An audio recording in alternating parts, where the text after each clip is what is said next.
टाठो बच्चों अस्सलामु अलैकुम वरहमतुल्लाहि वबरकातुहू।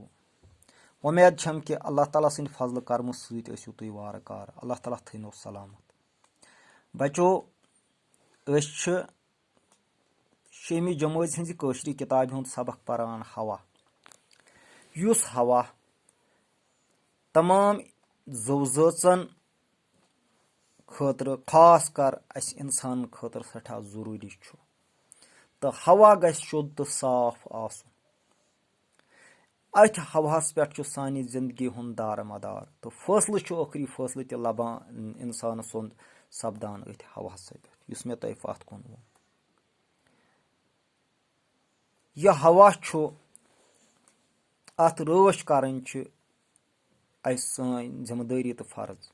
यह तेल यह हवा शुद्ध तो साफ रोजित ये अत सम चीज अत मुंसलिक शुद्ध तो साफ थवनस मज तमन कुन तवज्जो दिमो तो पत्त तथ रच करो। मिसाल हवा हेक तेल साफ तो शुद्ध रोजित ये कुलन नवरावो तो कुलन रच करो। खास कर जंगलन युस तह टेक गसान छु, युस जंगलन हुंद कटाव गसान छु, युस बेदरेग खुद गर्ज इंसान जिन लकटन लकटन बूटन क्यों बड़न देवदारन तान बख्शान कह तमन तह टेक करान चट कपट करान तेल अम नश लोब रोजुन तो यम जंगलात बचावन। अख पान तमन जंगलातन लूट करुन कह बे पन पन गरिक पन माहौल अम नश दूर थावन युथ यमो जंगल यह हवा साफ थवनस मज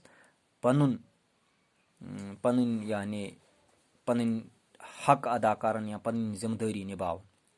बह पर अजुक सबक। उम्मीद छम कि तुम दियो सबकस कुन पूरा तवज्जो। फुटबॉल हंदिस अंदरमिस बुस्तूरस ये हवा भरने यवान सह गबान। अमुक मतलब गो छोरुई बुस्तूर ओस लोत तो हवक वजन सत गोब्यो। हवा वारियाहन चीजन हुंद रल।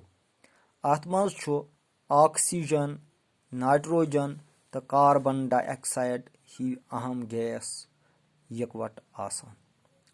हवास मज लछ हंद जविल पीट ते आसान तो आबुक बह ते। यानी ये वुछान यह हवा अत हवास वजन ते आसान तो जोर ते आसान।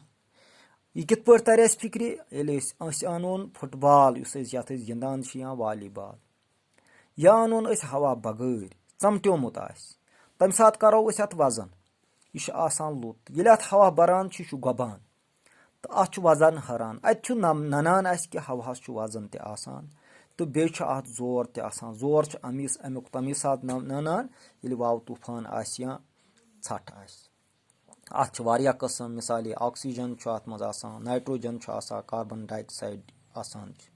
अमे अलावा अत हवास मज लछ हंद जविल पीट तो आबुक बह ते आसान। यह अजुक सबक। उम्मीद छम कि पर्नस सत दियो लेखनस कुन तवज्जो। वसलाम।